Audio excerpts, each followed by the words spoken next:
Yo ya era liberal, antes de Bitcoiner era liberal.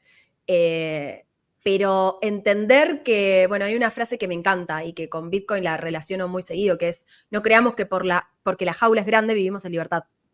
¿Qué tal, amigos? Bienvenidos a una nueva emisión de Generación Bitcoin, este podcast que hacemos con mi amigo Adam sobre Bitcoin, sobre criptomonedas, pero más enfocados en Bitcoin. Hablamos con Bitcoiners de todo el mundo, de habla hispana, de España, de Cuba. Tenemos pendiente algún compatriota venezolano.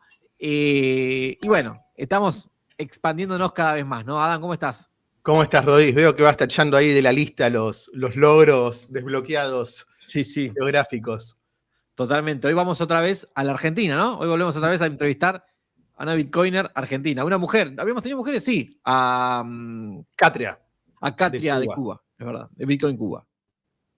Así que sí, hoy tenemos capítulo 12 de Generación Bitcoin, una invitada que ella es economista, es Bitcoiner, es liberal, así que saben, quizás los que vieron capítulos anteriores, ya hemos tenido algún perfil liberal, van viendo que hay alguna relación entre liberalismo y Bitcoin que vamos a seguramente estar hablando.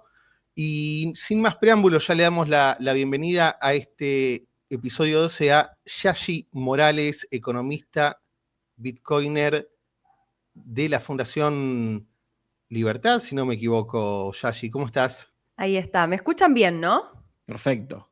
¿Cómo están, chicos? Bienvenidos. Cometí el error, algo que no se hace, que fue cuando ya estábamos en vivo, empezar a toquetear el micrófono. Entonces dije, capaz que esto me mandé alguna macana, pero ahí estamos. Bueno, gracias por la invitación, Adam, Rodis. Es un placer estar con ustedes. No, a vos, Gracias. Yashi, por sumarte a este proyecto. Y vamos a empezar con una pregunta que es ya una pregunta clásica, disparadora de cómo conociste Bitcoin. ¿Cómo fue tu primer encuentro con Bitcoin? ¿En qué circunstancias? Año 2014, estaba en la facultad estudiando economía y era ayudante de cátedra en ese momento de macroeconomía. Me tocó una docente que ya estaba más cerca de jubilarse, que, digamos, no es una barrera para enfrentarte a nuevas tecnologías la edad, pero sí que al menos ella lo creía y no sabía nada, ni de cripto, ni de criptoeconomía, ni de Bitcoin, y me mandó a mí, me dijo, Yashi, tenemos que dar una clase sobre esto, ¿podés investigar el tema? Yo era joven y tampoco sabía el tema. Así que eso fue lo que hice. Cometí quizá el error que habremos cometido muchos, que fue buscar en internet y entrar a lo primero que apareció, que fue Wikipedia, que es Bitcoin. Y en ese momento Wikipedia, no chequeé qué está pasando ahora en el 2025, pero en ese momento Wikipedia te decía que era una especie de moneda virtual que servía para financiar el narcotráfico y algunas otras cosas medias delirantes, y que potencialmente también podía ser una burbuja. Ese fue mi primer acercamiento con Bitcoin. Debo decirte, Adam, que lamentablemente en ese momento no profundicé mucho más. Cometí quizás diría, un acierto y un error. El error fue haber no profundizado mucho más porque creí que era algo más de programadores. Y dije, esto yo de programación no sé, me gusta la matemática, pero no entiendo, sí, que ahí es escaso, tiene como alguna conexión con la economía, ese era mi pensamiento en aquel momento, pero es para programadores. Y entonces no me metí de lleno. Y el acierto, sí, creo que fue el al menos haber sido escéptica, porque no di una clase diciendo es una moneda para financiar el narcotráfico, sino que al menos fui dejando signos de pregunta de pros y contras de esto que estaba ya hacía algunos años y para algunos era moneda corriente, para otros era completamente desconocido. Y después de lleno te diría que me metí en 2019, 2020 con un poco más de curiosidad, y 2020 la pandemia, que fue la pandemia y la cuarentena, que fue un mal trágico para todos, pero a mí me llevó a tener tiempo para meterme 24/7 a estudiar de qué se trataba esto, y bueno, nunca más me fui. Ahora seguramente vamos a ver toda esa historia que derivó de este primer encuentro, pero nos dijiste que estudiabas, en ese momento estabas estudiando economía, y Bitcoin y la economía tienen una relación. Entonces me gustaría saber qué es lo que te llevó a estudiar economía, en primer lugar. Estaba muy perdida en ese momento, Adam. Yo cuando terminé la secundaria no sabía qué hacer, me descargué como una especie de, no sé, casi que 15 programas de carreras distintas. Economía fue simplemente una más. No estaba decidida, no tenía seguridad.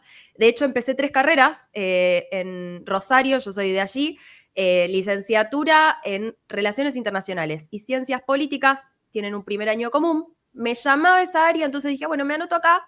Y algo también me llamó el programa de economía. No sabría decirte qué. Yo en ese momento sí ya formaba parte del grupo joven de la Fundación Libertad, donde se daban debates acerca de, no sé, me acuerdo que el primer debate al que fui fue, por ejemplo, el sistema de vouchers en la educación. Y me voló la cabeza porque se hablaban de un montón de temas que yo en el colegio nunca había escuchado, nunca había visto. ¿Esto qué año era?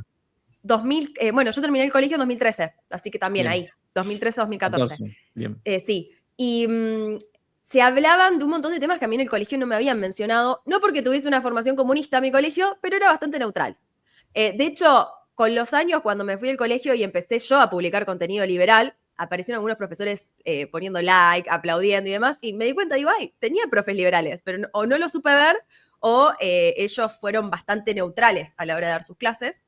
Y entonces, volviendo a la pregunta que me hacías, en el grupo joven, que se daban muchos debates de temas que yo nunca me había planteado y me volaron la cabeza porque nunca me planteé que podía existir algo como un sistema de vouchers para la educación y cómo podía funcionar, también se hablaba bastante de economía.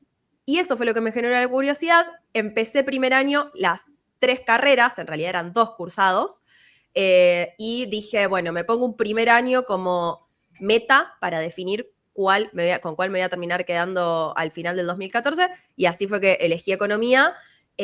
También estamos hablando de un año donde estaba ahí la gestión de Juntos por el Cambio por asumir, entonces seguí muy de cerca también lo que era su política económica. Entonces eso también creo que me terminó de fascinar, el hecho de estudiar la realidad, ver cómo cosas que nos afectaban a todos en la vida cotidiana eran decididas por unos pocos y cómo se trasladaba eso a la práctica. Dije, bueno, yo esto quiero entender más. La verdad es que ese semillero liberal sirvió mucho para que me termine definiendo por economía y no me confundí. Estoy enamorada de mi carrera.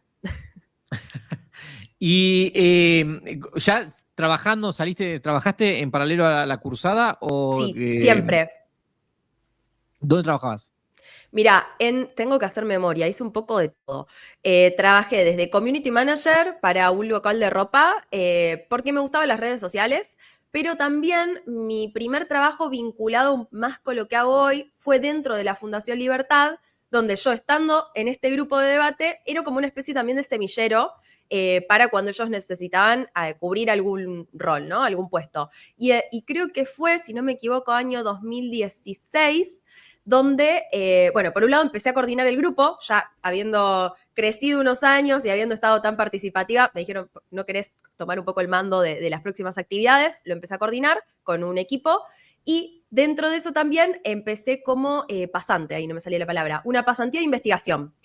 Hice lo que hoy se conoce, bueno, en aquel momento también se conocía obviamente como el Doing Business del Banco Mundial. Es un informe donde se estudian los distintos países del mundo y qué tan fácil es hacer negocios en esos países.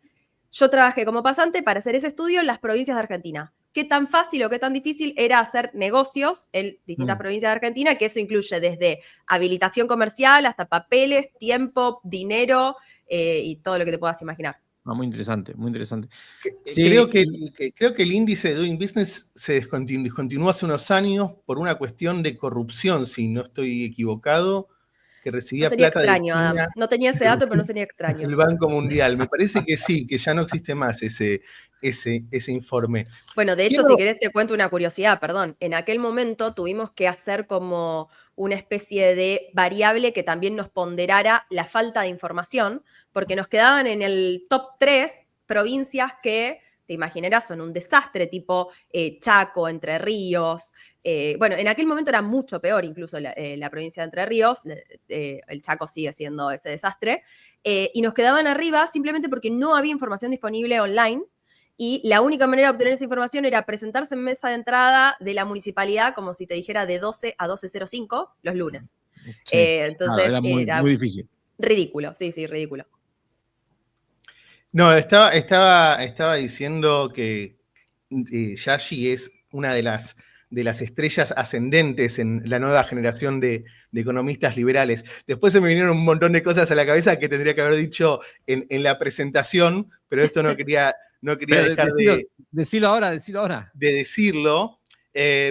Y preguntarte, Yoshi, antes de pasar ahora digamos, del momento que conociste Bitcoin para adelante, mantenernos acá en la época pre-Bitcoiner.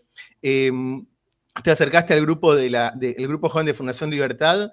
¿Tenías inclinaciones liberales en ese momento? No tenía ¿De dónde inclinaciones. surgió? Ahí fue donde mamaste el liberalismo por primera vez. Sí. Ahí sufrí de lavado de cerebro, no, en broma. Ahí todo lo contrario. Ahí me abrieron la puerta a lo que yo desde ese momento milito y defiendo, que es el espíritu crítico, ¿no? No tenía inclinación, o sea, no es que no era liberal, tampoco era otra cosa. No, yo siempre fui muy curiosa, siempre me encantó leer, pero en la secundaria no me inclinaba ni por interés ni en la política ni en la historia.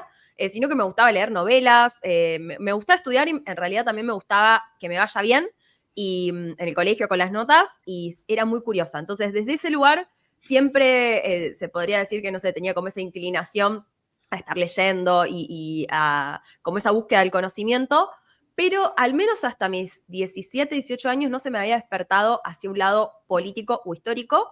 Entonces, simplemente era una hoja en blanco, me animo a decirte. No es que ya venía con alguna carga de nada, de ningún sentido. En mi casa, mis papás, te diría que eran liberales sin saberlo. Quizá después yo llevé un poquito el liberalismo desde lo teórico y lo práctico a casa, y hoy a lo mejor se identifican más con eso, pero siempre laburaron y tenían ideas afines al liberalismo, pero tampoco es que se vivía política en mi casa. Entonces se dio un poco eso. Ni en el colegio me lo hicieron, me llenaron de ese contenido, ni en mi hogar. Y eso hizo que, bueno, que llegue a los 17 años como un hoja en blanco, que quizá eso era bueno, pero también yo me sentí, cuando entré a relaciones internacionales, una ignorante total, porque me di cuenta que había chicos que a esa edad ya habían participado. No sé si esto existe en otras partes de Argentina, pero en Rosario existía lo que se conoce como el modelo de la ONU, por ejemplo, que es en secundarios debaten, como que imitan la ONU y aprenden un montón de historia y demás. Yo salí del secundario súper curiosa, habiendo leído un montón de libros, pero no tenía mucha seguridad de qué se trataban ni las guerras mundiales, ni el muro de Berlín, ni sabía en qué momento de la historia había sucedido. O sea, salí bastante ignorante en esa materia y me mandé a estudiar relaciones internacionales. O sea, imagínate que estaba con tiburones ahí y yo no sabía nada. Entonces, eso también hizo que me genere un poco como la energía de decir, bueno, acá me tengo que poner a consumir contenido y estudiar y aprender, porque esta gente sabe un montón, tiene mi edad y yo desconozco completamente. O sea, estoy leyendo literalmente Narnia, estaba en Narnia, o sea, leyendo y en Narnia. Así que eso. Te pregunto, cuando vos contabas recién que, bueno, tu primer acercamiento a Bitcoin fue 2013, 2014, sí. 2014 con esta profesora de macroeconomía. Pero después lo dejaste, bueno, pasó, no le prestaste demasiada atención y en 2019 volvés con más carga. ¿Por qué volvés a Bitcoin y qué aprendés ahí que no aprendiste en 2014? Me pasó lo siguiente. Seguía pensando en 2019 que era para programadores. O sea, eso lo seguía en mi cabeza, era como, tenía esa barrera de esto no es para mí. Pero la curiosidad surgió de estar queriendo entender un montón de ideas que me chocaban en economía. O sea, me pasaba, yo estudié en la Universidad Nacional de Rosario y me pasaba que todo lo que se veía ahí era, te diría que un 80% keynesianismo. Un 10%, estoy siendo quizá demasiado exigente, un 70% keynesianismo, un 10% marxismo y el 20% restante era por qué está mal el monetarismo o la escuela austríaca. O sea, no había mucho... No había mucho liberalismo. Claro, no. Sí tuve profesores liberales que fueron excelentes. O sea, voy a corregirme y voy a dejarle un 5% a ellos, porque fueron pocos, pero fueron brillantes. En concreto dos de ellos. Y también a mí lo que me pasaba es que, como te contaba, en paralelo yo nunca dejé de asistir a los debates de la Fundación Libertad, y entonces veía que en un oasis en Rosario, que es una ciudad que, para el que no conoce, es de ultraizquierda, siempre ha votado socialismo o partidos de izquierda, es la cuna de Messi, pero también es la cuna del Che Guevara. Che Guevara Land. Exacto, les pido perdón por eso. Había un oasis allí en un edificio donde me enseñaban algo que no me lo estaban dando en la facultad. Yo no sabía si estaba bien o mal, pero me lo estaban enseñando. Entonces me empezó a pasar que estas ideas me entraban en contradicción. A su vez, estos profesores que les decía liberales, uno de ellos particularmente, me acuerdo, yo viví la carrera todo durante la gestión de Mauricio Macri en la Argentina, y me acuerdo que apenas implementa el programa de metas de inflación para controlar la inflación, el tipo un poco que preavisó porque eso iba a fracasar. Entonces a mí eso me termina volando la cabeza de decir, ¿cómo puede ser que hay gente que, como se puso de moda después la frase, la ve y no la ve? Gurús no existen, en economía siempre entendí que no había bola de cristal. ¿Cómo podía pasar que algunos pudieron detectar que algo no iba a salir bien y otros estaban tan convencidos de que sí? Y todo eso me llevó a preguntarme también por qué estas ideas entraban en contradicción, básicamente tratar de comprender qué funcionaba y qué no, y te diría que lo que termina de hacerme como, no sé, dar la cabeza contra la pared y decir, te estás perdiendo de ver algo si no mirás Bitcoin, es cuando me empecé a preguntar por la historia del dinero. Y más que la historia, por el dinero de hoy. Digo, cuando de pronto te das cuenta que hay un montón de gente, como bitcoiners quizá perdemos noción de esto, pero hay un montón de gente que considera o cree que el dólar tiene un respaldo en oro. Digo, a día de hoy, me ha pasado dando clases preguntar y que haya gente que considera esto. Y digo, ok, estamos viviendo en una realidad completamente paralela donde ni siquiera conocemos cómo funciona el dinero. Y ahí medio que me obsesioné, me puse a estudiar cómo funciona el dinero, me enojé mucho y me di cuenta que hubo un tipo o un grupo de tipos, no sabemos, o de minas, no sé, digo, un grupo de gente o una persona, lo que sea, llamado Satoshi Nakamoto, que se hizo antes la pregunta de cómo hacer para tener el control total de mi dinero, y se enojó antes que yo, llegó antes que yo ese enojo. Y ahí fue donde no me pude ir más, y me obsesioné y me puse a estudiar cada día, y te digo que hoy soy una más de esos bitcoiners que todos los días, por algún motivo, o pensás, o hablás, o escuchás Bitcoin. Bien. Y no me dedico a eso igualmente, pero digo, está en mi vida cotidiana, está en mi mate. Ahí, a ver. Allá atrás dice In Mate We Trust, y ahí abajo veo que dice 21 millones, ¿no? Sí, señor. ¿Y por qué es eso? Bueno, este es un cuadro, Bianca, BTC Art, le mandamos un saludo. El cuadro dice In Mate o In Math, hace como el guiño. We Trust, es un mate argentino, pero ese círculo naranja es un Bitcoin. Y después tiene escritas todas cosas de código de Bitcoin o de frases relacionadas con Bitcoin o de la deuda de Estados Unidos. Y tengo otro que está medio desordenado esto, pero te lo muestro rápido. A ver, ahí hay un gaucho. Sí, sí. Ahí hay un gaucho caminando en la Patagonia. La conquista del desierto, ¿qué es eso? Sí. Llevando como la palabra de Satoshi explicando por qué básicamente el dólar es un Ponzi, ¿no? Un poco. Claro. Bueno, ¿qué decís cuando, viste, porque hay una frase sobre Bitcoin es que Bitcoin es un Ponzi, ¿no? Y vos acabas de decir el dólar es un Ponzi. Sí, pero ¿cómo se justifica la de Bitcoin? No sé. Claro, bueno, es una de las formas en las que, así como han dicho que es dinero de narcos, también han dicho es un Ponzi. Claro, ¿no? sí. Como cuando te toca evangelizar y te dan estos argumentos, ¿qué es lo que decís? Mira, me pasa algo ahí, es como que tengo opiniones divididas. A veces obviamente uno siente que quiere salir a explicar y a defender y demás, y después digo, calma, o sea, si del otro lado te estás encontrando con alguien, es como pasa en política también, ¿no? Muy tirapiedras o que realmente le está dando muy fuera, digamos, de lo que uno quiere conversar, o está tan lejos de verla, o incluso hay mala intención, o no sé, o está juzgando tu opinión y demás, sin argumentos que la verdad es que sean como, no sé, interesantes para debatir. Esas charlas ni las tengo. O sea, medio como que me bajo de esa. Me bajo de debatir si hay que controlar los precios para que se termine la inflación, como no me interesa mucho dar ese debate. También me bajo de si viene alguien que te dice, no, Bitcoin, alta estafa, Ponzi, burbuja. Bueno, no sé, suerte, sí. Ok, listo. Ahora, hay gente que genuinamente tiene dudas y que quizás se está acercando por primera vez. Me pasó a mí, digamos, yo nunca le vi el componente Ponzi, pero sí no le veía el componente seguridad. La verdad es que no me dejaba muy tranquila.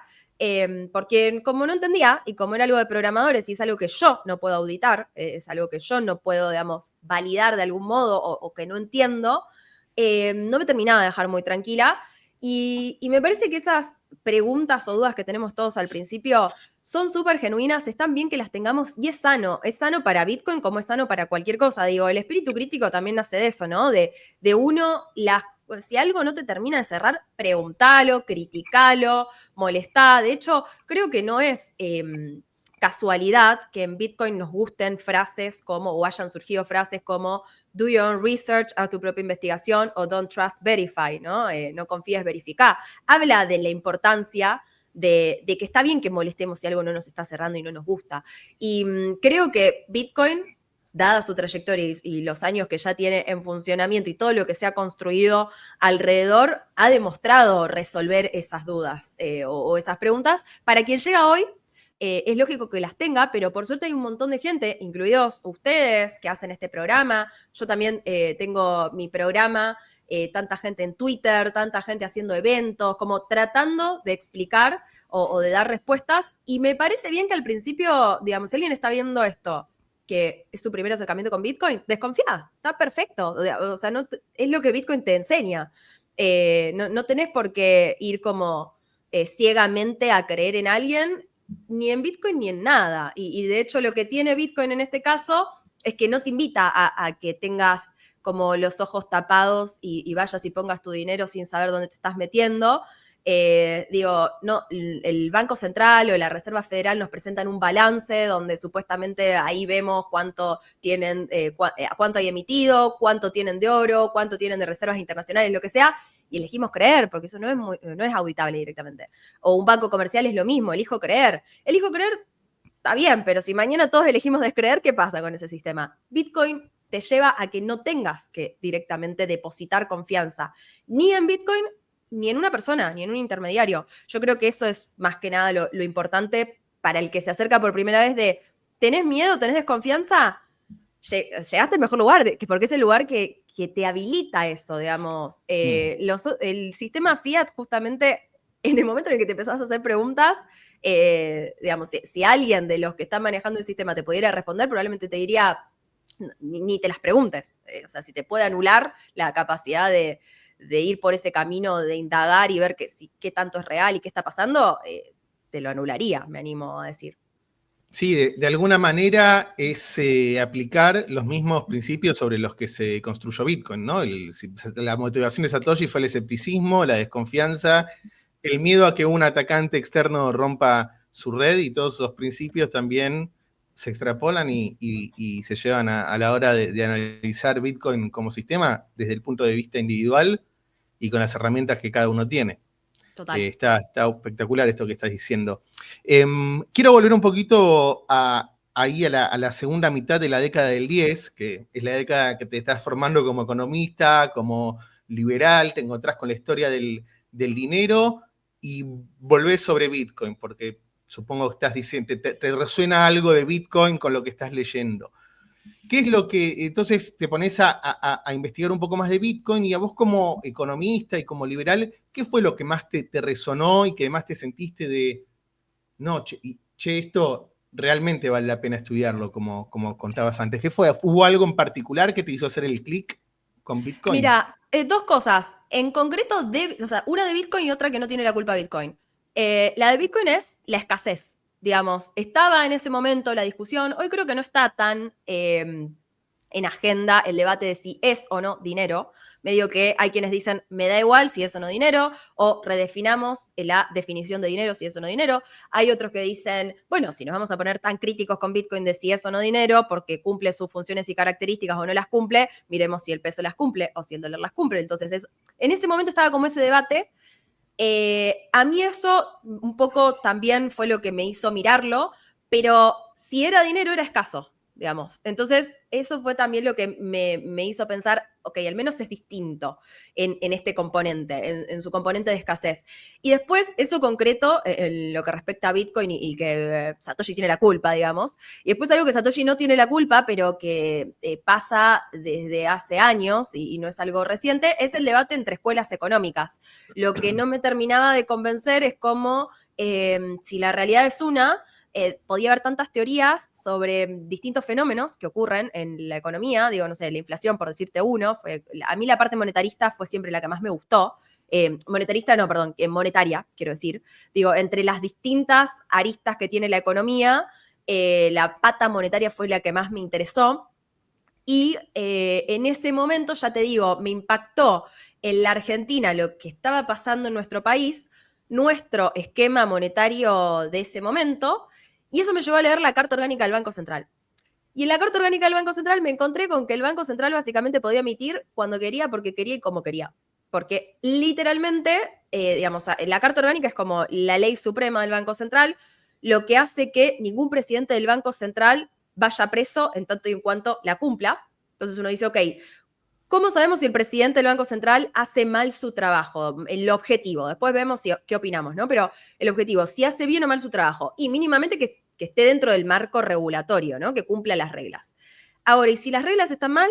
Porque las reglas en la Argentina, en el Banco Central, dicen que puede emitir dinero para 4 objetivos, para cualquiera de esos 4 objetivos.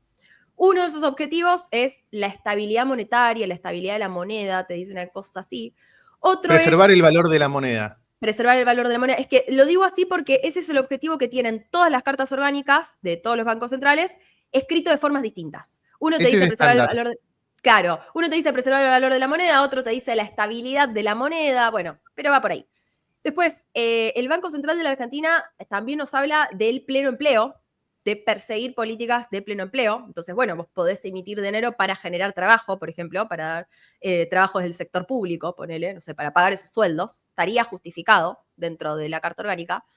Hay un objetivo más, que está vinculado con cómo funciona el esquema monetario en general y el sistema, digamos, bancario, proveer liquidez, que ahora no recuerdo textualmente cómo dice, pero va por ese lado.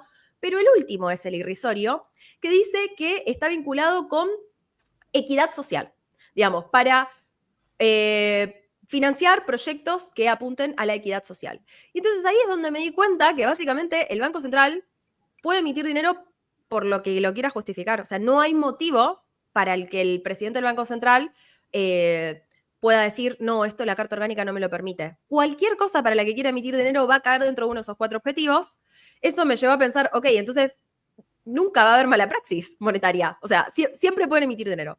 Y por ende, me llevó como un poco al enojo con el sistema, a entender que yo ya venía con este proceso austríaco de si hay mucho dinero, entonces hay exceso de liquidez y entonces los bienes valen menos, el precio del dinero baja, inflación, ¿no?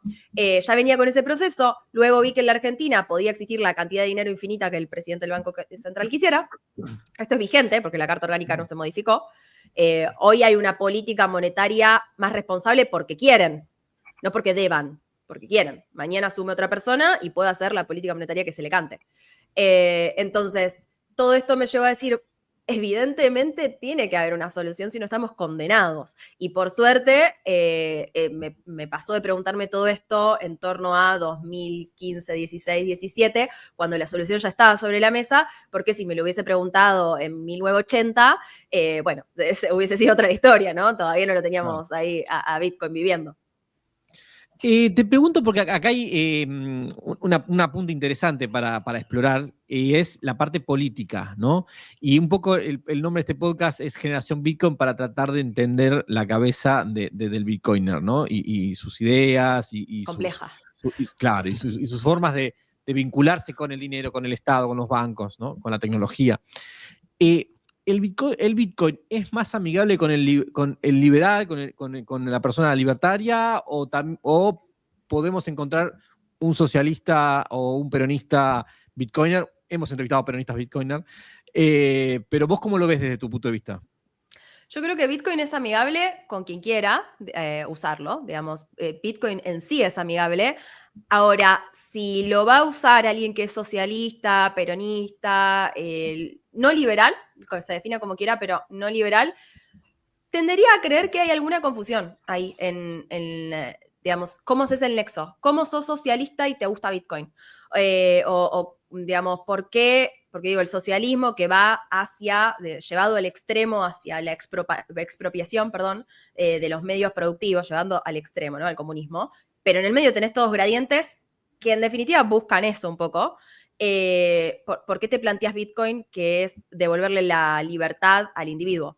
O sea, bienvenido, si lo querés usar, Bitcoin va a ser amigable con vos también, porque te va a proveer de esas soluciones, y creo que el ejemplo más claro son los estados hoy usándolo o aprovechándolo o pensando de qué manera se pueden servir de esta herramienta, cuando literalmente, digamos, Bitcoin nace con la intención, creo yo, de enfrentar a la gente con el problema, digamos, de poner en evidencia cuál es el problema del dinero en la actualidad, porque nada cambió desde 2008.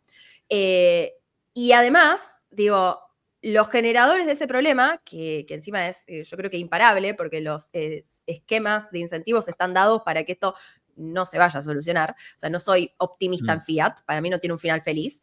Entonces digo, si de pronto están buscando la manera de agarrar Bitcoin o de ver cómo, no sé, lo suman en las reservas de los bancos centrales, de la Fed o lo que sea, fantástico, pero es reconocer que tu sistema fracasa. Entonces, en ese sentido, me parece que si alguien te dice, que como me preguntabas, ¿no? No es liberal o está en contra del liberalismo y es bitcoiner, bien, o sea, lo respeto, pero me parece que ahí hay un puente que está faltando unir, ya sea o porque no lo vio, o porque no lo quiere ver, o porque no le conviene verlo. Mira, acá me abrís una puerta mucho más grande y me parece interesantísimo, y creo que es un poco hasta futurista, ¿no? Porque viendo que Bitcoin va a evolucionar, va a ser adoptado por mucha más gente, por la humanidad, ¿no? O sea, digo, me parece que la proyección de Bitcoin es gigante, y al mismo tiempo hay claramente un componente ideológico, tal vez anárquico o liberal. ¿Ves el futuro de la política, de los países, de la humanidad, siendo hacia un costado, a un espectro totalmente liberal, libertario, o pensás que la tensión entre socialismo y liberalismo, bueno, va a existir como viene en la historia, ¿no? Existiendo, sí, pero todos usando Bitcoin? Mira, no me lo había preguntado así, como llevándolo al extremo, a dónde llegamos al final de la historia. Yo no me imagino a los estados volviéndose mágicamente liberales porque se dieron cuenta o de qué es lo que funciona. Detrás de los estados hay gente, o sea, uno ahí habla de lo macro, con lo cual, como el estado es algo abstracto, detrás de los estados hay gente, pero hay gente que tiene intereses. Y es lógico perseguir el interés individual. Digo, yo soy muy de esta filosofía, public choice se llama la corriente, donde básicamente lo que nos dice es, los individuos perseguimos nuestro interés individual, lo que busca es como llevar el análisis micro, el análisis individual, a los agentes de la política. Las personas que están en política también son individuos con sus propios, digamos, objetivos y su propio interés particular, pero ¿cuál es la diferencia con el tipo que está en la calle y que tiene su comercio versus el legislador que está en la banca? Los dos persiguiendo su interés individual. Digo, el interés del que tiene el comercio o está laburando cualquier cosa, empleado o empleador, es básicamente que el mercado lo esté eligiendo. Pues si el mercado no te elige con el bien o el servicio que ofreces, pereces en tu existencia, básicamente, ¿no? Darwin, o sea, la M-word que creo que no se puede decir en YouTube. Entonces, por un lado, que el mercado te elija.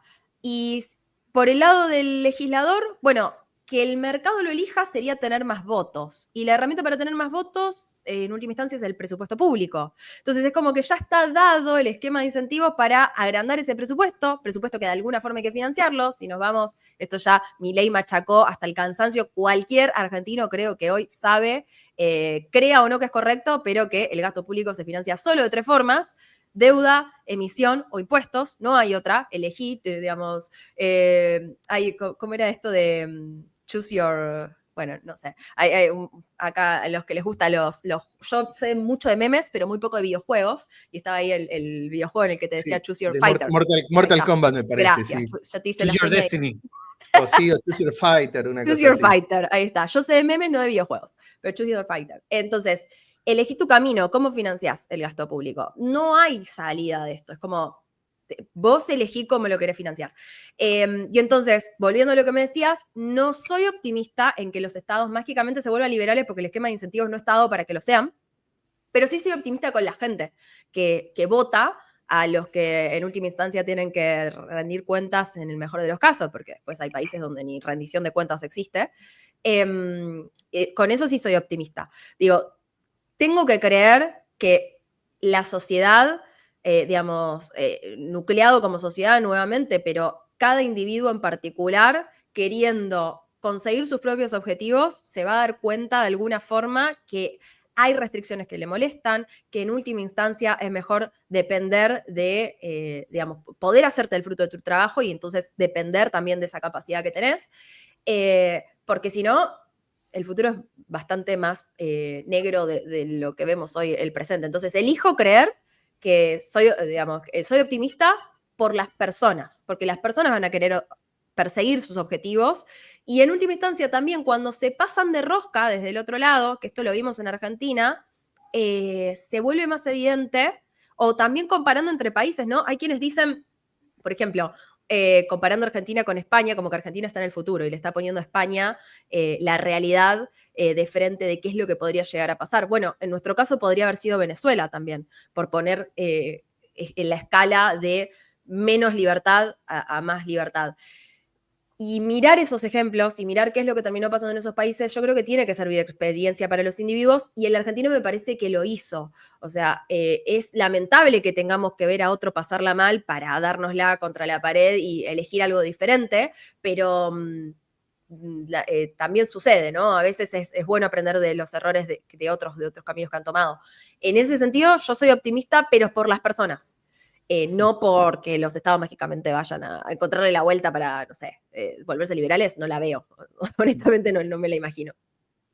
Yashi, quiero volver al liberalismo, a tu experiencia liberal, porque si bien uno mira Bitcoin y mira a los bitcoiners y sus usuarios y los debates que hay, obviamente hay una sobrerepresentación de liberales, libertarios entre los bitcoiners. Si uno va a los círculos liberales, uno no encuentra tanto entusiasmo sobre Bitcoin entre liberales.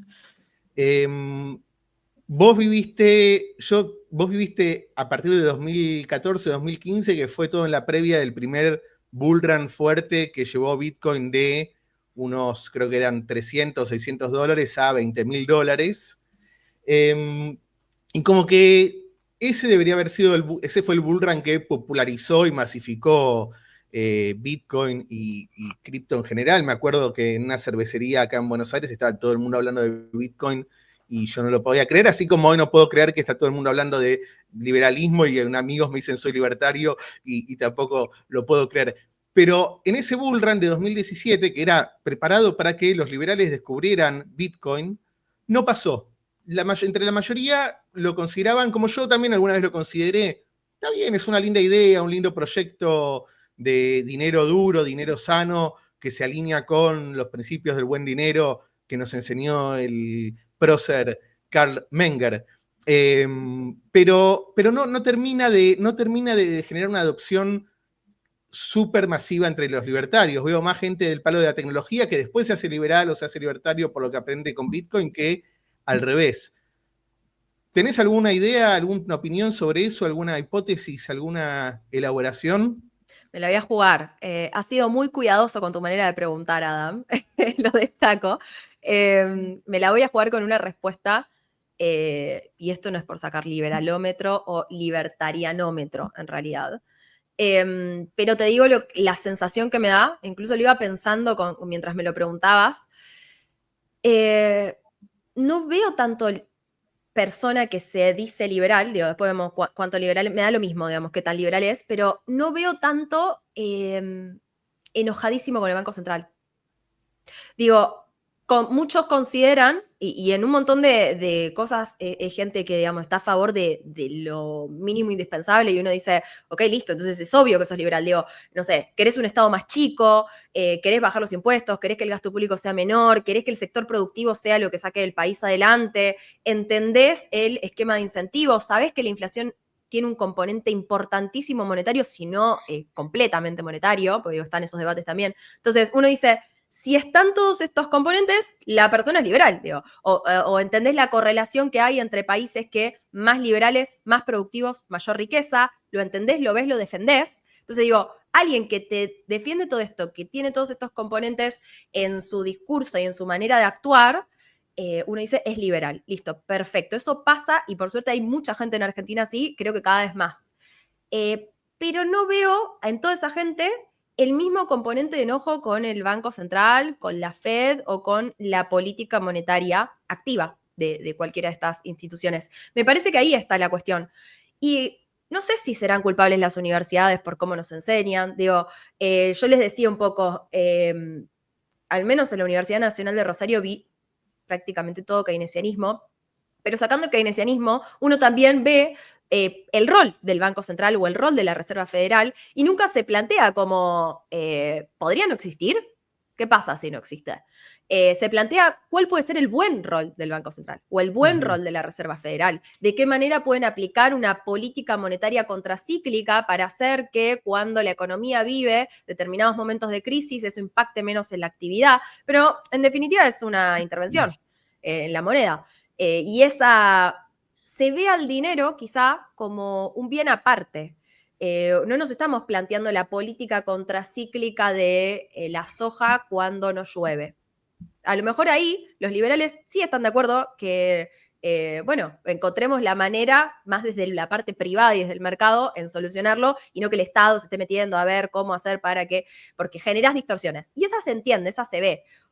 Digamos, no le buscamos la política contracíclica a la carne en Pascua porque no se vende o el pescado porque aumenta la demanda en Pascuas. Pero sí se la buscamos al dinero cuando hay momentos de crisis. Entonces, me parece que a lo mejor no haberse preguntado a algunas personas capaz o no llegaron a preguntárselo o si se lo preguntaron, a lo mejor como zanjaron sus dudas rápidamente diciendo, no, bueno, pero esto tiene que existir, digamos, como el Estado. A lo mejor me da la sensación, llevándolo un poquito al extremo, que los más libertarios o los más anarquistas dirían, bueno, pero todo este enojo que tenés con el dinero, vos no te estás preguntando si el Estado puede dejar de existir, si podríamos vivir en un mundo sin Estado. Y es cierto, yo, en lo personal, doy por asumido que el Estado existe. Está. Quiero que sea lo más pequeño posible, pero está. A lo mejor alguien viene y me dice, ¿no te das cuenta la contradicción, ¿no? No querés al Banco Central, pero querés al Estado. Bueno, puede ser, ojo, a lo mejor es un escalón más y en algún momento llegaré a decirte, no, Adam, yo no quiero que haya Estado y vivamos en una sociedad completamente anárquica. Hoy no estoy en ese lugar, pero me parece que por ahí pasa un poco la cuestión. Digo, no estoy diciendo que no sean liberales las personas que no son bitcoiners, porque seguramente son liberales y defienden un montón de estas ideas que estamos conversando, pero al menos al Banco Central o a la Fed le tienen un cierto respeto o le asignan una cierta razón de existir mínima, pequeña, que resuelva problemas en la economía que los puedan paliar desde la política económica, que a los bitcoiners no nos gusta nada. No queremos eso. Vos decís que hay peronistas que son... ¿Cómo? Dale. No, es que el establishment no es tan radical como quizás somos los bitcoiners o el liberalismo nuevo. Claro. Por eso el establishment es más difícil moverlos. Pero decís que entonces que puede haber peronistas que sean liberales y no lo sepan. ¿Peronistas que sean liberales, dijiste? Claro, siendo bitcoiners, peronistas bitcoiners que en verdad, en el fondo, son liberales, pero no lo saben. Sí, puede ser eso o no les conviene ser liberales. Digo, porque volviendo a lo que tiene que ver con incentivos y castas, digamos, eso existe y creo que en la Argentina mucho más que en otros países. Entonces, si tu interés económico hace que vos no seas, digamos, no te digas liberal o no quieras ser liberal porque o trabajas en una industria que está relativamente protegida o lo que sea, o tenés amigos en el poder o un apellido que sea eternizado en el sector público, tantos existen, no te conviene ser liberal ni decirte liberal. Y capaz que te encanta Bitcoin. Entonces, yo no sé si son liberales al final del día, porque si fuesen liberales, elijo creer que no estarían actuando como actúan. Claro. Pero bueno, les gusta Bitcoin, les sirve y les funciona. Yashi, el caso Libra trajo una discusión trajo el Bitcoin al Congreso, trajo la discusión al Congreso. Vi un tuit tuyo que decías que cuando mencionaron que Milei había comprado Bitcoin de Libra, o había promocionado Bitcoin de Libra, que te decías Bitcoin que dolía, como Libra. Una Bitcoin como Libra.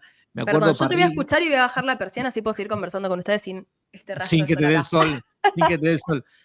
Y después hubo un episodio que Parrilli dijo que Milei también había promocionado, había comprado acciones de Bitcoin. No, ¿cómo dijo? Acciones de... Sí, acciones de Bitcoin. No, eso me lo perdí, pero puede ser. O dijo acciones de Bitcoin, una cosa así, ¿no? Que claramente había un desconocimiento desde lo lingüístico, ¿no? Desde el lenguaje de lo que era Bitcoin. Vos, a partir de ese debate y como después la mirada, ¿no?, que se posa sobre la política, ¿ves que la política tenga algún camino para trazar acá o es una cuestión totalmente generacional, que hay que esperar un recambio para que Bitcoin empiece a ser parte de la conversación de la política? En Argentina, por lo Mira, menos. me hiciste acordar a que en su momento se hablaba, antes de la existencia de Milei, se hablaba de partido libertario o liberales en los partidos, digamos, que era mejor estratégicamente, o para aprobar leyes más liberales o para lo que sea, pero digamos, ¿qué conviene? ¿Tener liberales en los partidos, en distintos partidos, o armar un partido liberal? Digo, sacando el chiste, ¿no? Partido Bitcoiner, no sé, no, es un oxímoron casi. Bueno, y el libertario también, pero ok. Partido Bitcoiner o Bitcoiners en los partidos. Me animo a creer que van como medio por andariveles separados, ¿no? Hoy, al menos. Me imagino que si hubiese un Bitcoiner en la legislatura o en el Congreso, que hoy no conozco que haya ninguno, que no quiere decir que no haya alguien que no tenga Bitcoin, porque no es lo mismo tener Bitcoin para mí que ser Bitcoiner, no es lo mismo. Es como decía la cripta, como decía Claro, Agus Casís. Agus Casís, que decía que tenedores de BTC no es lo mismo que Bitcoiner. Claro, Inversores de y BTC. yo coincido con eso. Yo sé que Agus es mucho más combativo en ese caso que mi forma de ser, pero no lo digo desde el mismo lugar porque sé de la manera en que él lo piensa y me parece que está bárbaro igual el laburo que hace, digamos, porque es otra forma digamos, de combatir las ideas.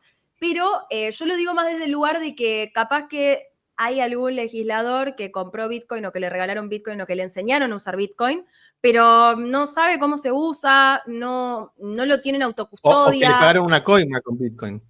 Bueno, de eso desconozco. Me hago cargo yo de eso. Claro, yo de eso, porque yo te iba a decir que yo conozco alguna persona en el Congreso que tiene satoshis, pero no me hago cargo de que sean de coima. Los tiene pre-sector público. ¿Cómo? Hagamos denuncias. No, por favor. Somos liberales. Pero digo, esta persona que se me ocurre, que se me viene a la mente ahora, los tiene pre-sector público, por eso digo, no me hago cargo de lo de la coima, pero más allá, digo, de eso, una persona, que podría ser esta que se me ocurre a mí, que no lo voy a decir, pero esta o cualquier otra, porque debe haber quizá otro en el Congreso que tiene satoshis y no lo sabemos. Digo que no lo hace Bitcoiner porque generalmente también los Bitcoiners estamos saliendo a decirlo, ¿no? Estamos como molestando, ya sea al menos en nuestro círculo cercano. No te digo mediáticamente, porque no todos son mediáticos y a muchos, de hecho también está toda la escuela Lunar Punk, donde lo de lo mediático o al menos lo de asociarlo a tu nombre y apellido es pecado. Entonces, no te digo de forma mediática, pero uno se enteraría, es muy chico el mundo y más el mundo Bitcoiner, como para que no nos enteremos si hay una persona en el Congreso que sea Bitcoiner realmente, ¿no? Entonces, volviendo a lo que me decías, me animo a pensar que sería más una casualidad que haya el día de mañana un Bitcoiner en algún partido. Porque no me lo imagino llegando ahí por Bitcoiner en sí mismo, o no sé, buscándole la forma de cómo legislarlo, cómo meterlo dentro del sistema. Digo, si estamos acá justamente para todo lo contrario. Me imagino que iría más por el camino de casual. Bueno, ok, lo eligieron en tal partido o es una figura reconocida o, no sé, el día de mañana cualquiera de nosotros tres, porque nos vieron en este streaming, le gustamos a la gente y otro nos convocó y nos dijo, ¿te interesa participar en política? Y decimos que sí, porque nos interesa aportar nuestro granito de arena desde el punto de vista liberal y casualmente soy Bitcoiner. Entonces, me imagino algo así si pasa, pero no que por Bitcoiner esté, digamos, allí sentado en el Congreso, ahí no lo veo tanto. Ni un partido Bitcoiner, ese obvio que fue chiste. No, me imagino a Hayek prologando un libro con la dedicación a los Bitcoiners de todos los partidos. Unidos. Para el que no sabe, cuando él publica Camino de Servidumbre, en el año 44, que es una especie de advertencia de que si los gobiernos toman los destinos o un camino hacia el socialismo sin ser socialista, eso tiende a generar la regulación, más regulación, y termina uno llegando al punto donde dice que no va a llegar. Entonces Hayek, como advertencia, le escribe a los liberales de todos los partidos para Claro. que, digamos, traten de cambiar el rumbo. Me encanta. A los bitcoiners. ¿Vos querías preguntar algo más de esto, Royce?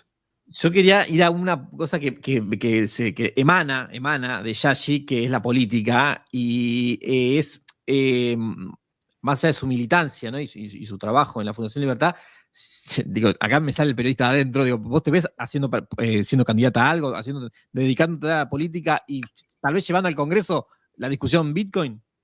La verdad es que no. Me siento muy cómoda en el sector privado, soy muy feliz en el sector privado. Viste, como que por suerte hay mucha gente así. Eso decía Milei. Lo sé, por eso nada está, digamos, no te voy a decir no hay forma de que esto suceda, porque nunca digas nunca. Pero soy de las personas que tiene hambre de sector privado, de competencia y de mejora. Y por suerte somos muchos. Y de hecho, a mí me cambió mucho la vida haberme mudado de Rosario a Buenos Aires, porque Rosario es una ciudad grande, pero no hay comparación con lo que pasa en Capital, con la gente que conoces, con las personas que están armando un emprendimiento o están desarrollando una idea que la están mirando como el futuro unicornio. Digo, no hay comparación, es la realidad. Y en este disfrute que yo encuentro en la competencia, en mejorarme cada día, en capacitarme, en ver qué más puedo ofrecer en el mercado para que mi servicio sea mejor y también cobrarlo mejor, obviamente, porque al final del día uno también busca eso, brindar buenas soluciones que al otro le sirvan, pero uno tener su retribución. Y me fascina esa dinámica, la disfruto mucho, el hecho de, no sé, cuando estoy pensando en un nuevo proyecto. De hecho, ahora estoy trabajando en 2 proyectos en concreto grandes, que no les puedo decir todavía, pero que me emocionan y me tienen. Ayer me quedé trabajando, había arrancado a trabajar a las 8 de la mañana y a las 12 de la noche seguía viendo qué más podía armar de esto. Entonces, en este momento de mi vida estoy con un empuje y un hambre de sector privado que de acá no me muevo, y no hay oferta que me puedan hacer, ni monetaria, ni de lo que sea.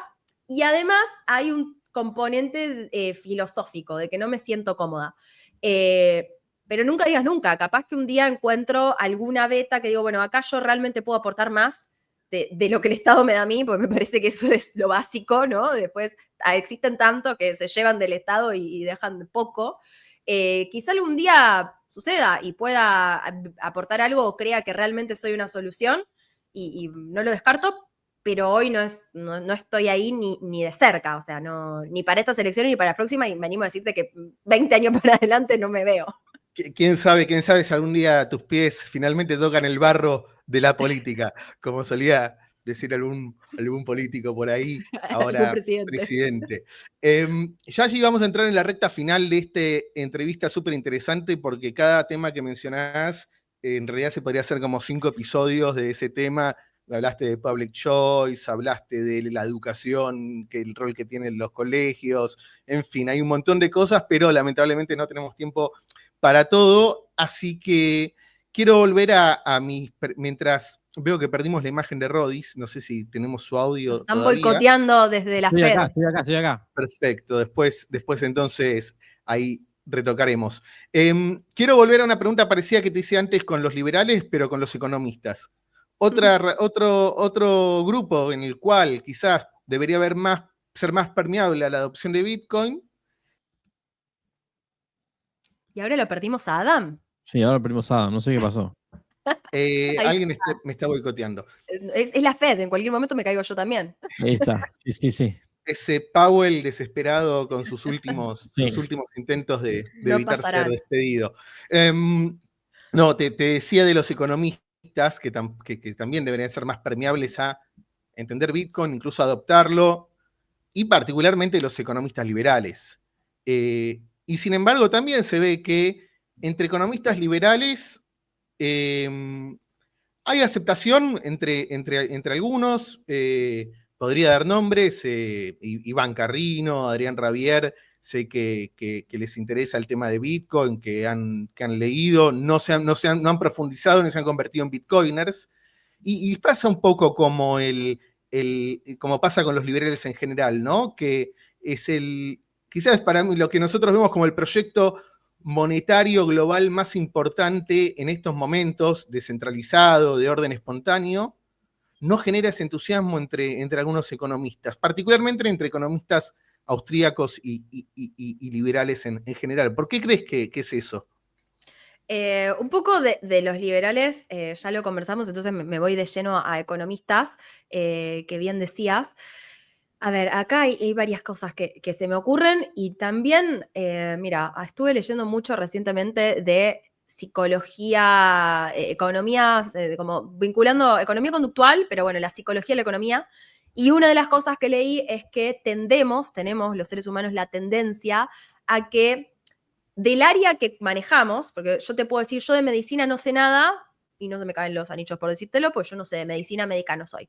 Pero del área que sí manejamos, y en este caso uno podría decir economía, yo soy economista, es a lo que me dedico y lo que entiendo, tenemos como un sesgo a fill in the blanks, a llenar esos espacios en blanco que por algún motivo desconocemos, simplemente a veces por la misma dinámica del mundo, lo desconocemos porque está la incertidumbre y no hay posibilidad de saberlo todo.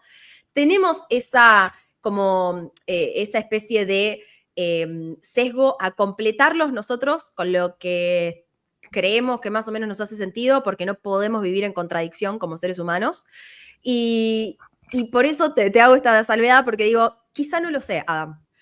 ¿Por qué hay tantos economistas liberales que no se acercan a Bitcoin o que no terminan de amigarse con Bitcoin o que te dicen, sí, ok, es escaso y la oferta monetaria, sabemos que hay 21 millones y no va a haber más, interesante, y se quedan ahí y no profundizan? ¿Por qué?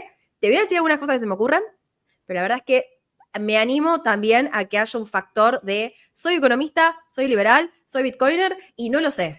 No sé por qué hay tantos economistas liberales y bitcoiners. No, perdón, economistas liberales, no bitcoiners. Pero me parece que, perdón, sí. Yashi, me parece que ahí diste la respuesta digamos, en estos sesgos que hablás. Me parece que ahí está la respuesta, ¿eh? ¿Cuál es la? ¿Se puede repetir? Justamente, porque pienso, ¿no?, en la reacción de Milei sobre Bitcoin. No, es un dinero que genera el sector privado. Entonces, al no conocer Bitcoin, dan por hecho asunciones que aplican a otros experimentos u otros conceptos que ya vieron, y al final nunca terminan interiorizándose porque ya hacen eso, ¿no? Llenan los espacios en blanco. Que por cierto es como funciona el cerebro y cómo funciona la visión, por ejemplo, que cuando no tenemos la información completa por la cantidad de información que tenemos que procesar, el cerebro llena, fill the gaps, ¿no? Llena estos espacios en blanco. ¿Quién es el que planteaba esto, si te acordás? Morgan Housel, en La psicología del dinero. Ese es el libro que leí. Es súper introductorio. Digo, para el que sabe de economía o el que sabe de finanzas, no vas a aprender nada nuevo, pero a mí lo que sí me pasó con ese libro es que encontré distintas maneras de plantear cosas que yo ya de algún modo conocía, pero nunca me las había planteado así. Y sí, me encontré bastante nuevo en economía conductual, pero porque ahí peco de no haber leído tanto. O sea, leí mucho, acá está atrás parte de mi biblioteca, pero no de economía conductual por ahora no tanto, y de hecho estoy en ese camino también. Puede ser, Adam, que haya dado una posible respuesta. Por eso también son tan interesantes estos intercambios, porque uno viene, charla sin guión, se entretiene y cuando la charla se pone buena, capaz que decís, che, yo no había pensado en esto, o como la riqueza del intercambio, ¿no? Valga la redundancia, en el mercado y en este caso en una conversación. Ahora, te digo algunas cosas. Mirá, vos sabés que hay justo que mencionábamos a la cripta antes, hay uno de los chicos de la cripta que una vez me preguntabas antes de empezar el programa qué me ponías en el Zócalo, cómo te describimos. Yo te dije, si querés, economista bitcoiner está perfecto, si era muy largo, vamos solo con economista, no hay problema. Y uno de los chicos de la cripta que me dijo, sos la primera bitcoinomista, justamente haciendo el chiste de... Muy bueno. Son pocos economistas bitcoiners. Y la verdad es que me encantó la palabra. No la suelo usar, pero bueno, capaz que me debería apropiar de eso. Y a ver, me pasan varias cosas. Un poco lo que te decía, capaz que ya hablamos, ¿no? De la Fed, del Banco Central, de la ausencia de hacerse preguntas a qué pasaría si esto no existiera. Digo, como que lo damos por supuesto, está ahí. Entonces, a ver de qué manera puede haber una economía liberal dado que existe un Banco Central. Eso por un lado. Pero también yo me encontré con aprender más de Bitcoin, y de hecho hay una cosa que todavía no tengo zanjada desde la teoría económica y Bitcoin, digamos, cómo se podría trasladar un tema que no lo quiero decir porque lo quiero desarrollar a nivel paper, entonces por el momento no lo voy a hacer público, pero como economista me pasó que me encontré con un montón de cosas en Bitcoin haciéndome preguntas, como esto que te decía antes, ¿no? La política monetaria en el Banco Central, que sabemos cómo funciona, conocemos lo que es una política monetaria expansiva, contractiva. Acá capaz que te doy pistas de por dónde están mis preguntas, ¿no? Y me fui haciendo preguntas que la teoría económica no me las resolvía. O sea, no me las resolvía el monetarismo, no me las resolvía la escuela austríaca, porque esto es un bicho diferente. No solo es dinero privado, sino que es dinero privado con reglas claras, transparentes y conocidas, con una emisión monetaria que ya lo dijimos varias veces a lo largo de este programa, pero que no es menor, definida y escasa, y a su vez conocemos de qué manera se va a ir haciendo disponible ese dinero, cuándo se va a dejar digamos, de emitir y demás. Entonces, es algo diferente y no te quiero decir que nadie trató estos temas que te comento o estas preguntas que me surgen de, por ejemplo, no sé, bases monetarias trasladadas a Bitcoin, digo, y si hay Bitcoin perdidos, entonces ¿qué pasa con la base monetaria? ¿Pero qué tan segura puedo estar yo de que esos Bitcoin están perdidos? Bueno, todas estas preguntas, no te quiero decir que nadie las trató, pero al menos son poco tratadas y en el caso de que hayan sido tratadas, sin dudas no nos son enseñadas. Los economistas no estudiamos eso, no nos enseñan eso, incluso los austríacos. Entonces, sí, está bien. El austríaco por ahí lo relacionamos mucho a un sistema de precios libre y que entiende que la emisión monetaria genera inflación. El monetarista también, si bien tiene allí sus peleas y sus diferencias, pero de esto no se han preguntado tanto. Me parece que ahí todavía queda una pata de futura escuela económica bitcoiner para, no sé, desarrollar, que se llevaría muy bien con los austríacos, no tengo dudas de esto, pero que a lo mejor en algún punto se ponen en debate y dicen, che, no pensamos igual. Y no pasa nada, somos amigos, en el Congreso nos podemos sentar al mismo lado, votaremos las mismas leyes, pero acá hay una parte del dinero donde no coincido con vos. Me parece que puede haber algo de eso y después, un argumento más que te dejo, no le quito peso a la barrera tecnológica que tiene Bitcoin para muchos. Porque los economistas no necesariamente sabemos de tecnología, de hecho muchos no sabemos nada. Yo peco de el refrán en casa de herrero, cuchillo de palo, mi viejo es programador, y yo no sé instalar un programa en la computadora, más o menos. O sea, imagínate lo que implicó para mí el costo de entrada, la barrera de entrada tecnológica a Bitcoin. O sea, la parte del dinero fue la que más me amigué rápido, pero la tecnológica fue como, ok, acá tengo 1.000 millones de preguntas para hacer. Entonces me parece que eso también puede ser otro factor que me hizo darme cuenta que en Bitcoin me encontré con un montón de gente del palo de la programación o de la ingeniería que sabían de pronto muchísimo de economía. Algunos, en ciertas cosas, me explicaban a mí que yo había estudiado economía, que yo era economista, me explicaban temas a mí, y dije, wow, pero sos programador, sos ingeniero, o sea, ¿cómo llegaste a esto? Y bueno, porque llegaron a Bitcoin y entendieron un montón de cosas antes que tantos otros economistas. Bueno, ya nos contarás de ese paper, del futuro paper, y me quedo tranquilo que no es otra discusión sobre el teorema de la regresión de Mises y cómo se aplica a Bitcoin o no. Que de No eso vamos ahí. sí se escribió mucho hace muchos años. Rodi, no sé si tenés alguna pregunta más con este tema ¿A mí me escuchan? Sí. Sí, te escuchamos. Perfecto, no me ven, pero me escuchan. Sí. Así es. Perfecto. Quería solamente saber si lo bitcoinizaste a tu viejo. Sí. La respuesta perfecto. sí. Pero te voy a contar por qué fue tan fácil. Y acá, Adam, yo no sé si podemos contar públicamente dónde hemos tenido un encuentro casual nosotros, en un lugar muy poco feliz para un bitcoiner. Sí, me acuerdo donde nos encontramos en la calle una vez. Casualmente en una sucursal, puede ser de un banco comercial, digo así. Sí. Casualmente. Tengo una cuenta bancaria. Sí, nos miramos con Adam como, ¿vos qué haces acá adentro? Ok, ¿Y vos? no le digas a nadie que nos encontramos acá. Bueno, mi viejo, por empresario, ha tenido y tiene hoy en día muchas batallas con los bancos. Y esa fue la forma fácil de hacerle notar o conocer este mundo. Si bien, como te decía, es programador y entonces para mí tendría mucha facilidad que yo para entender, mucha más facilidad que yo para entender temas que a mí me han costado. Eso no le ha generado tanto interés, o sea, no es que se ha puesto a estudiar de lleno, no, por el momento al menos, no le generó tanto interés, pero sí a la hora de decir, esto te viene a enfrentar con los bancos comerciales, ahí le agarró el gustito. Claro, perfecto, perfecto. Yashi, últimas dos preguntas, porque ya estamos un poco pasados con el tiempo que te habías comprometido. Quiero preguntarte, en toda esta historia Bitcoiner, ¿qué fue lo que impactó en tu vida, ya sea personal o profesional, en el sentido de te cambió la forma de pensar, la forma de ver algún tema en particular? Y también preguntarte sobre los aprendizajes que has tenido en este viaje, más allá, digamos, de lo que vos ya sabías de economía, historia del dinero. ¿Qué fue lo nuevo? ¿Qué nuevas disciplinas te abrió Bitcoin para complementar con lo que vos ya tenías? Bien, empiezo por el final. Creo que lo nuevo, lo que más aprendí, que para mí era muy lejano, es todo lo que tiene que ver con el aspecto tecnológico. No sé, criptografía. A mí la matemática me encanta y siempre fui muy buena en matemática, pero como aplicado en este caso a programación, ¿no?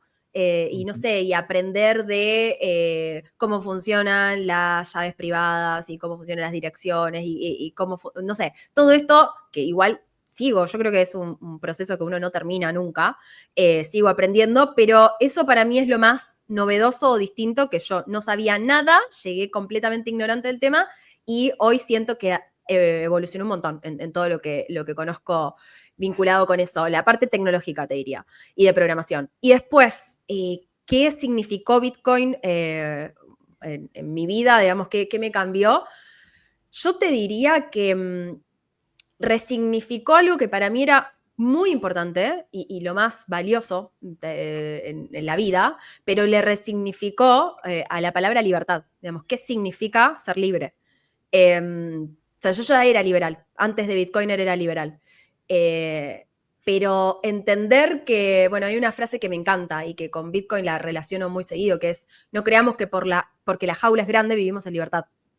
Y me da la sensación que nos pasa un poco eso a algunos liberales hasta que conocemos Bitcoin o hasta que nos metemos en este mundo que es realmente caer en la madriguera. Yo cuando lo miraba de afuera decía, hablan de caer en la madriguera, como que fanáticos, o no sé, o estas referencias de Matrix, ni idea, ¿viste? Digo, como gente muy fanática, y de pronto se oye una más, ¿entendés? Estoy ahí queriendo hacer que la gente se dé cuenta, que tome la pastilla naranja.